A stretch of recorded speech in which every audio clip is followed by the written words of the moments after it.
Hello students, last લેક્ચરની અંદર આપણે V1 સુધી જોયું હતું, રાઈટ?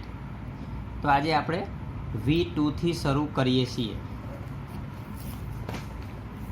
તો V2માં શું કહે છે આપણને? Pair the sentences focusing on the meaning of the underline word. જે આપણે બે પાર્ટ આપ્યા છે, રાઈટ? એ બે પાર્ટનું તમારે શું કરવાનું છે? પહેલાં તો પેર બનાવવાની છે, જોડવાનું છે, રાઈટ? કઈ રીતે? તો કે જે અંડરલાઇન કરેલા જે શબ્દ છે, બરાબર, એ બંનેના મિનિંગ જેને કહેવાય કે સેમ થતા હોય, તો એવી તમારે જોડ બનાવવાની છે, right? As for example, as a mathematician Ramanujam is a genius. તો કે ગણિતશાસ્ત્રી તરીકે રામાનુજમ છે એ જીનિયસ હતા, મતલબ હોશિયાર હતા, ક્લેવર હતા, રાઈટ? તો એ જીનિયસ જેવો શબ્દ તમારે આ ભાગમાંથી શોધવાનો છે, અંડરલાઇન કરેલો હોય ને એવો. તો કે એડજસ્ટ, ટેલેન્ટેડ, એન્ડ્યોર્સ, સ્પીક્સ અને સીક. તો કયો આવશે? ટેલેન્ટેડ. તો આપણે આની જોડે પેર કરી. પહેલા જોડે શું આવ્યું? બી. તો કે Sachin is a talented cricketer, right? Okay, next. Rustam always compromises with me. Compromises મતલબ સમાધાન કરવું. રુસ્તમ હંમેશા મારી જોડે સમાધાન કરે છે. તો એની જોડે શું થતું હશે? એડજસ્ટ. ઓકે, ટેલેન્ટેડ તો આવી ગયો. એડજસ્ટ, એન્ડ્યોર્સ, સ્પીક્સ અને સીક. તો શું આવશે અહીંયા? કોમ્પ્રોમાઇઝ કરવું મતલબ એડજસ્ટ થવું. તો I always adjust myself in every situation, right? તો સિમિલર વર્ડમાં પણ તમને કામ લાગશે. કોમ્પ્રોમાઇઝ તો adjust. Next. Dipti always utters the truth in every situation. દરેક પરિસ્થિતિમાં દીપ્તિ હંમેશા સાચું બોલે છે. અટર્સ મતલબ બોલવું, રાઈટ? તો એડજસ્ટ જતું રહ્યું, ટેલેને જતું રહ્યું. એન્ડ્યોર્સ, સ્પીક્સ કે સીક. તો અટર અને સ્પીક્સ એ બંને સિમિલર વર્ડ્સ છે, બરાબર? Next. My brother is ill મતલબ બીમાર. તો સિક. નૈતિક ઇઝ વેરી સિક નાવ. તો ઇલ અને સિક એ બંને સિમિલર વર્ડ છે. ઇલ એટલે પણ બીમાર, સિક એટલે પણ બીમાર. વિશાખા ટોલરેટ્સ હર હસબન્ડ્સ બેડ મૂડ. ટોલરેટ્સ મતલબ સહન કરવું. વિશાખા એના પતિનો જે ખરાબ સ્વભાવ છે એને એ સહન કરી રહી છે. તો ટોલરેટ્સ મતલબ સહન કરવું. તો છેલ્લે કયું બચ્યું બાકી? એન્ડ્યોર્સ. તો Jenil એન્ડ્યોર્સ his younger brother's misbehaviour. તો એન્ડ્યોર્સ, રાઈટ? ઓકે, તો આવી રીતે આપણે પેર બનાવી. હવે આપણે જોઈએ છીએ V3. V3માં શું કહે છે આપણને? તો કે right yes in the box. આ જે આપણે અહીંયા જે બોક્સ આપ્યા છે એમાં તમારે યસ કહેવાનું છે. If the sentence is correct according to the text. આપણી જે લેસનને આધારિત, ટેક્સ્ટ મતલબ લેસન, જે લેસનને આધારિત જો જે અંડરલાઇન કરેલો શબ્દ છે એ હોય તો તમારે બોક્સમાં યસ લખવાનું છે. Right no in the box and correct it without changing the underline words. અને જો વાક્ય જે અંડરલાઇન કરેલો શબ્દ છે એ ટેક્સ્ટને આધારે નથી, રાઈટ? તો તમારે બોક્સમાં નો કહેવાનું છે અને સુધારવાનું છે, પણ અંડરલાઇન કરેલા શબ્દને કંઈ ડગાવવાનું નથી, રાઈટ? એક એક્ઝામ્પલ જોઈએ આપણે અહીંયા આપ્યું છે ઉપર. તો કે when I was working with full concentration my friend appeared. જ્યારે હું પૂરા ધ્યાનથી કામ કરી રહ્યો હતો ત્યારે મારો ફ્રેન્ડ આવ્યો. તો બરાબર છે. God gives her a speciality to see all secret things without opening them. ભગવાને એને ખાસ પ્રકારની શક્તિ આપી છે બધી જ વસ્તુઓને જોવાની, બધી જ રહસ્યમય વસ્તુઓને જોવાની, એની આંખોને ખોલ્યા વગર. તો એ વાક્યના આધારે બરાબર છે, મતલબ લેસનને આધારે બરાબર છે. Yes. Next. The doctor will heal himself if when he is sick. Doctor છે જાતે સાજા થાય છે જ્યારે એ બીમાર પડે છે. તો યસ, બરાબર છે, સાચી વાત છે. ચિન્ટુ મિસબિહેવડ.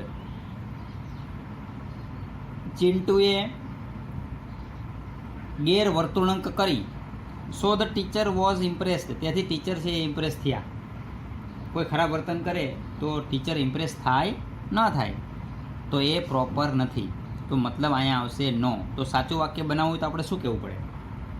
તો ચિન્ટુ બિહેવડ નાઇસલી, રાઈટ? ચિન્ટુએ સારી રીતે બિહેવ કર્યું. So the teacher was impress. તેથી ટીચર ઇમ્પ્રેસ થયા. Clear? Okay, next. Fourth, Nilofar always compromises with her family as she is the oldest member. Nilofar હંમેશા એના જે ફેમિલી મેમ્બર છે એની જોડે સમાધાન કરે છે, કારણ કે એ સૌથી મોટી છે. તો બરાબર છે, એડજસ્ટ કરે છે, મતલબ yes. Okay, next.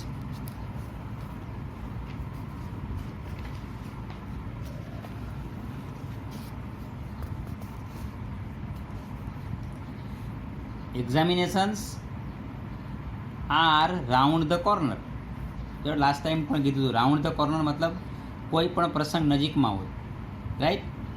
Janmashtami is round the corner. તો examination are round the corner મતલબ પરીક્ષાઓ છે એ નજીકમાં છે. The students have to pay concentration to their studies. વિદ્યાર્થીઓએ એના અભ્યાસમાં ધ્યાન કેન્દ્રિત કરવું જોઈએ. તો બરાબર છે, વાક્ય છે એ અંડરલાઈન કરેલો શબ્દ છે, લેસનને આધારે, વાક્યને આધારે બરાબર છે, મતલબ yes. Rama performs her duties without getting irritated. Rama એનું કર્તવ્ય નિભાવે છે ગુસ્સો કર્યા વગર. તો યસ, વેરી ગુડ. તો આવી રીતે આપણે V3 જોયું. V4ની અંદર તમારે લોકોને આને ફ્રેઝલ વર્બ કહેવાય. ફ્રેઝલ વર્બ એ આપણે કશું અગત્યના છે નહીં, બરાબર? પણ ક્યારેક એની ચર્ચા કરીશું આપણે. આગળ V5.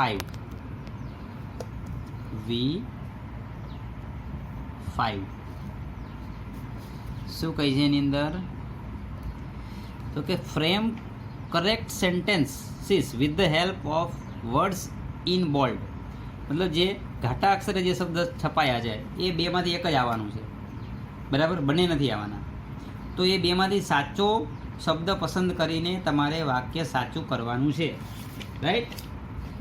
ચલો, એઝ ફોર એક્ઝામ્પલ, પહેલું વાક્ય, મેલેરિયા ઇઝ ધ રીઝન મતલબ કારણ, પરિણામ ઓફ ડર્ટી વોટર. મેલેરિયા છે એ ગંદા પાણીનું પરિણામ છે કે ગંદા પાણીનું કારણ છે? તો ગંદા પાણીનું પરિણામ છે, રાઈટ? તો malaria is the result of dirty water. Malaria છે એ ગંદા પાણીનું પરિણામ છે, રાઈટ? નેક્સ્ટ, વિશાખા સો અ સ્ટ્રેન્જ બર્ડ. વિશાખાએ એક અલગ પ્રકારનું, એક વિચિત્ર, એક વિશિષ્ટ પ્રકારનું પક્ષી જોયું. શી લુક્સ હેપી કે પઝલ્ડ. અલગ પ્રકારનું, વિચિત્ર પ્રકારનું એને પક્ષી જોયું તો એ ખુશ થાય કે મૂંઝાય? ઓબ્વિયસલી શું થાય? મૂંઝાય. આપણે પણ કોઈ જાનવર કે કોઈ પક્ષી ક્યારેય જોયું ના હોય અને એવું આપણે જોઈએ તો આપણે મૂંઝાય, રાઈટ? તો પઝલ્ડ. માય ટીચર સ્કોલ્ડેડ મી. મારા ટીચર મને ખીજાયા. આ શબ્દ યાદ રાખજો, સ્કોલ્ડ મતલબ ખીજાવું. તો મારા ટીચર જે મારા પર ગુસ્સે થયા, મારા ટીચરે મારા પર ગુસ્સો કર્યો. આઈ કામ ડાઉન કે ગોટ ઇરિટેટેડ. હું શાંત થઈ ગયો કે ગુસ્સે થયો? ટીચર તમારા ઉપર ગુસ્સો કરે તો તમે શાંત થઈ જાઓ, તમે પણ શું કરો? ચીડાઈ જાઓ. તો got irritated. My teacher scolded me, I got irritated. હું ગુસ્સે થયો મતલબ મને ચીડ આવી એમ. Next, the topic of indirect speech was difficult. જે ઇનડાયરેક્ટ સ્પીચનો જે ટોપિક હતો એ મુશ્કેલ હતો. સો ધ ટીચર કમ્પ્લેન્ડ કે એક્સપ્લેન 2 times. તેથી ટીચરે એની ફરિયાદ કરી કે 2 વખત સમજાવ્યું. એની 2 વખત ફરિયાદ કરી કે 2 વખત સમજાવ્યું. તો 2 વખત સમજાવ્યું મતલબ explained, right. The student urged, આજીજી કરવી. ધ સ્ટુડન્ટ અર્જડ કે ordered his teacher to leave. વિદ્યાર્થીએ શિક્ષકને હુકમ કર્યો રજા માટે કે આજીજી કરી મતલબ વિનંતી કરી. તો ઓબ્વિયસલી શું આવે? આજીજી અથવા તો વિનંતી કરી, તો અર્જડ આવશે, રાઈટ. ઓકે, હવે જોઈએ આપણે V6.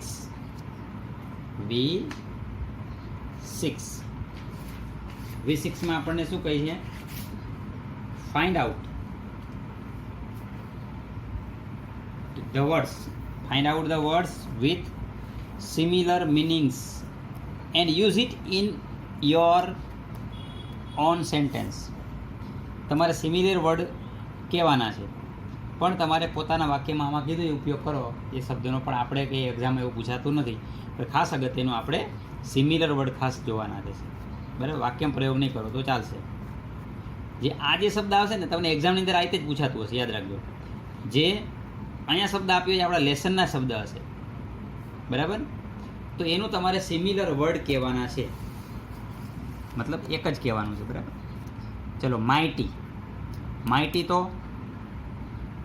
ક્લેવર, પાવરફુલ, વીક કે કમ્પિટેન્ટ. તો પહેલાં તો તમને જે ઓપ્શનમાં આપ્યા શબ્દ એ પણ આવડતા હોવા જોઈએ, પણ એ કદાચ તમને એક સમય ના આવડે. પણ જો તમને લોકોને માઇટીનો મતલબ નહીં આવડે તો તમને ક્યારેય સિમિલર વર્ડ આવડશે નહીં, યાદ રાખજો. કારણ કે ઓપ્શનમાં જે શબ્દ આપ્યા છે ને એ તો બધા એકદમ એટલા બધા અઘરા નહીં હોય, એ તો તમને બધાને ખબર પડે એવા જ હશે. પણ માઇટી શું એ જ ખબર નથી તો તમને ક્યારેય એનો સિમિલર વર્ડ આવડે નહીં. તો માઇટી એટલે શું થાય? શક્તિશાળી. તો શક્તિશાળી તો કયો શબ્દ થશે આની અંદર? પાવરફુલ. કદાચ તમને આમાંથી ચલો કોમ્પિટન્ટ છે એ શું છે એ જ ખબર નથી તોય ચાલી જાય. આમ તો કોમ્પિટન્ટ એટલે થાય હોશિયાર, બરાબર, એવું થાય. તો અહીંયા માઇટી તો powerful. Clear? Next, explained. Explain એટલે સમજાવવું. તો સિમ્પ્લિફાય, એક્સપાન્ડ, લર્ન કે ટીચ.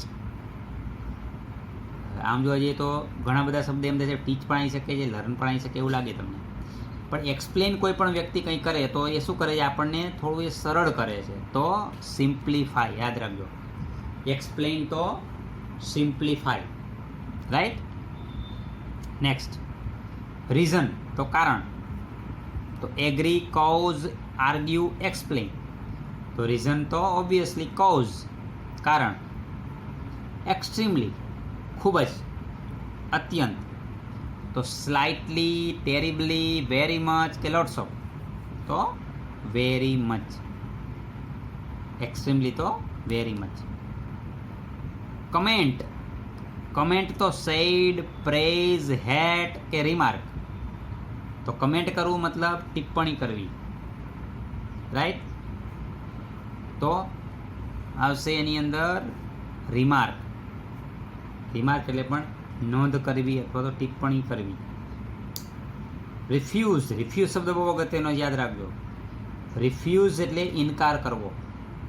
ઓપ્શન છે એક્સેપ્ટ, રિજેક્ટ, એક્સેપ્ટ અને પ્રપોઝ. તો રિફ્યુઝ મતલબ રિજેક્ટ.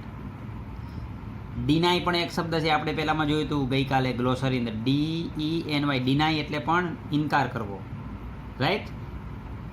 તો આપણે અહીંયા વોકેબ્યુલરીનો સેક્શન છે એ પૂરો થયો.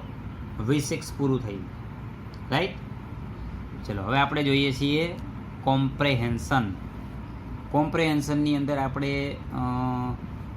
ચલો C1ની કંઈ જરૂરિયાત લાગતી નથી. C2 છે એ ઓબ્જેક્ટિવ છે, બરાબર. તો C2 પણ આપણે એક્ઝામમાં પૂછાતું નથી, બરાબર. હવે સીધું આપણે જોઈએ C3. આવું એક્ઝામમાં આપણને પૂછાતું હોય છે. શું કહે છે? Rewrite the text. જે પેરેગ્રાફ છે એ ફરી પાછો લખો. Replacing the underlined words with those given in the bracket.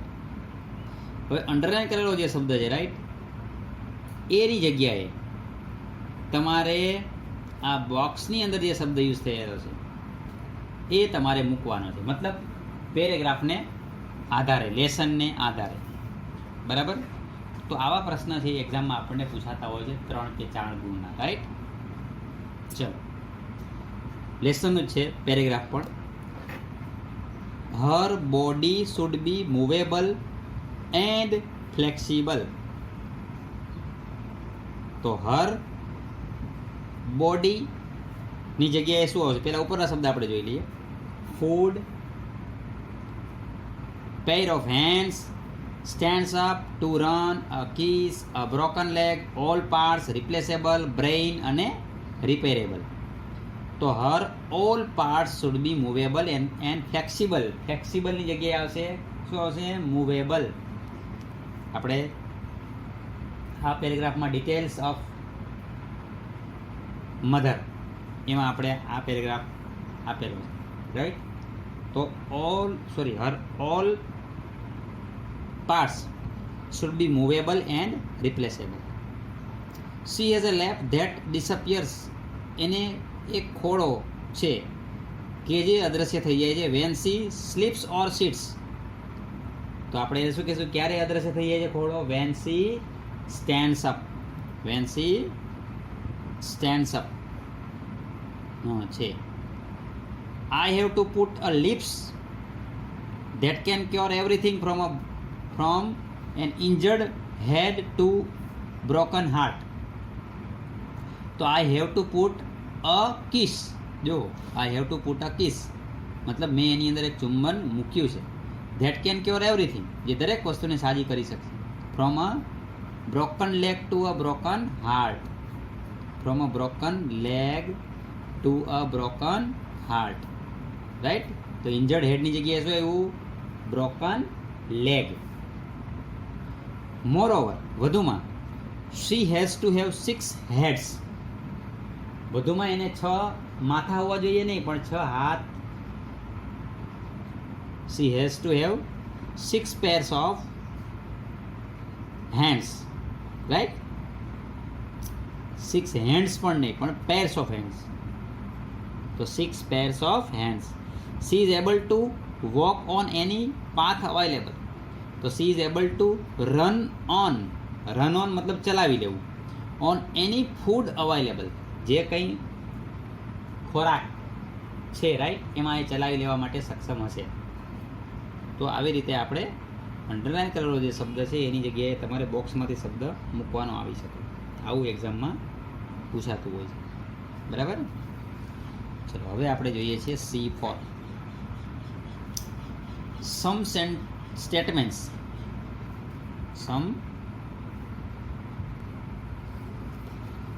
C4. some statements about the creation of mother are given. તો અહીંયા કેટલાક વિધાનો આપવામાં આવ્યા છે. સ્ટેટમેન્ટ્સ મતલબ વિધાનો આપ્યા છે માતાના સર્જન વિશે. Say whether they are true or false. સાચા છે ખોટા એ કયો. If false, correct and rewrite them in the space provided. જે જગ્યા આપવામાં આવેલી છે રાઈટ એમાં તમે સાચું વાક્ય લખો. પણ આપણે ખાલી વાક્ય ખરું કે ખોટું એટલું કહેશો તો પણ ચાલી જશે, કારણ કે એક્ઝામમાં આપણે માત્ર ને માત્ર ખરા ખોટા જ કહેવાના હોય છે રાઈટ. ચલો, પણ ખોટું તો કેવી રીતે ખોટું એ ખબર હોવી જોઈએ. આપણે લેસનને આધારિત છે આ. બરાબર? ચલો, મધર્સ હેવ સેલ્ફ કરિંગ પાવર. માતાને જાતે સાજી થઈ જાય રાઈટ એવી એનામાં શક્તિ છે. ટ્રુ કે ફોલ્સ? તો ટ્રુ. નેક્સ્ટ, અહીંયા ટી અને એફ લખ્યું છે પાછળ જો, એટલે તમારે ટી અથવા એફ એટલે મતલબ ટ્રુ ઉપર રાઈટ કરી દેવાનું. The good lord easily decided on how and where to put 3 pairs of eyes. ભગવાને સહેલાઈથી નક્કી કરી લીધું કે આંખની 3 જોડી છે ક્યાં અને કેવી રીતે મૂકવી. તો સહેલાઈથી નક્કી કરી લીધું તું નહીં, સહેલાઈથી નક્કી કરી શક્યા નહોતા. એના માટે તો એ સમસ્યા હતી રાઈટ. તો false. Next, mother's eyes quickly understand. Mother's eyes quickly understand the feeling and emotions of her children. માતાની આંખો છે એ સહેલાઈથી એના બાળકોની ઇમોશન્સ મતલબ લાગણી, ફિલિંગ્સ એન્ડ ઇમોશન્સ બેનો મતલબ લાગણી થશે, બરાબર? તો એ સહેલાઈથી સમજી શકે છે. સાચી વાત છે, true. The tears of mother are incomparable. મતલબ માતાના આંસુની કોઈ તુલના થઈ શકે એમ નથી. તો સાચી વાત છે, એની કોઈ તુલના થાય એવું નથી. તો true. The tears of mother are joy as well. તો માતાના આંસુ છે, રાઈટ, એ આનંદ માટે પણ હોઈ શકે છે. તો સાચી વાત છે, true. Mother really needs so many things to manage Har kitchen. માતાને ખરેખર ઘણી બધી વસ્તુની જરૂર પડે છે એના રસોડાને મેનેજ કરવા માટે. તો ખોટું. ઘણી બધી વસ્તુની જરૂર પડતી નથી. તો એ તો કોઈ પણ વસ્તુ છે એમાં એ ચલાવી લેવા માટે સક્ષમ છે. તો રોંગ થશે અહીંયા. 7th, the kiss of a mother can heal a broken head. The kiss of a mother can heal a broken head. હવે અહીંયા તમને લોકોને પરીક્ષામાં પ્રશ્ન પૂછાણો, માની લો કે આવો, તો ઘણા વિદ્યાર્થીઓ શું કરી નાખશે? રોંગ કરી નાખે. પણ આપણે કહેવાનું શું છે? From a broken leg to a broken heart, right? એટલે એની અંદર બધી જ વસ્તુ આવી ગઈ, યાદ રાખજો. તો શું થશે અહીંયા? ટ્રુ થશે. Broken leg to broken heart મતલબ બધી જ વસ્તુની વાત કરી અહીંયા. તો the kiss of a mother can heal a broken head મતલબ ટ્રુ. નેક્સ્ટ, ધ લોર્ડ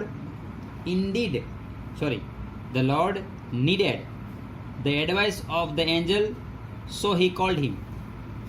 ભગવાનને દેવદૂતની સલાહની જરૂર હતી એટલા માટે એને બોલાવ્યો હતો નહીં. એ તો ત્યાં આવી પહોંચ્યો હતો, ભગવાને કશું બોલાવ્યો નહોતો એને, બરાબર? તો શું થશે અહીંયા? રોંગ. તો the Angel appeared when the God was working with full concentration. તો રોંગ થશે વાક્ય, બરાબર? ભગવાને કંઈ એને બોલાવ્યો નહોતો. Next, the good lord created the perfect model of mother in a day. ભગવાને માતાનું આદર્શ મોડેલ એક જ દાડામાં તૈયાર કરી દીધું. તો રોંગ, કારણ કે એને 6 દિવસ સુધી તો એક્સ્ટ્રા કામ કર્યું હતું, એક જ દાડામાં કશું થયું નહોતું. તો wrong. The lord put the tear in mother's eyes. ભગવાને માતાની આંખમાં આંસુ મૂક્યા હતા. ભગવાને મૂક્યા હતા નહીં, એ તો ચમત્કાર થયો હતો, રાઈટ? તો શું થશે અહીંયા? Wrong. The lord did not put the tear in mother's eyes. It was a miracle. એ તો ચમત્કાર હતો. તો આ રાઈટ રોંગની દ્રષ્ટિએ તમારે યાદ રાખવાનું રહેશે, બરાબર?